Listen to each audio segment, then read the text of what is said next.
কল্পনা করুন, আপনি আকাশের রাজা, কিন্তু আজ আপনার ডানা অচল।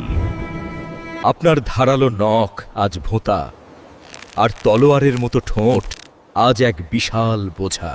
সামনে দুটি পথ, যায়তো ধুঁকে ধুঁকে মরা, না হয় এক কঠিন অগ্নি পরীক্ষা। ঈগল দ্বিতীয় পথটিই বেছে নিল।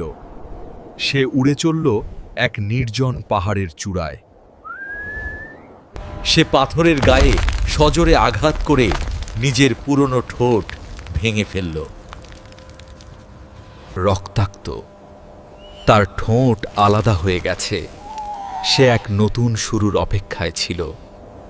নতুন ঠোঁট গজানোর পর সে শুরু করল তার দ্বিতীয় অগ্নি পরীক্ষা। সে নিজের পুরনো নখগুলোকে উপড়ে ফেলল। প্রতিটি টানে শরীরের স্নায়ু যেন ছিঁড়ে যাচ্ছিল। শেষ ধাপে সে নিজের ভারী আর পুরনো পালকগুলো শরীর থেকে আলাদা করে দিল। সেই 150 দিনের বলিদানের শেষে প্রকৃতি তার রাজকীয় রূপ ফিরিয়ে দিয়েছে। যন্ত্রণার ওপারে দেখা দিল নতুন এক আকাশ। ঈগল এখন প্রস্তুত তার দ্বিতীয় জীবনের জন্য। সে আবার উড়ল আকাশে, তবে এবার আরো উঁচুতে, আরো শক্তিশালী হয়ে।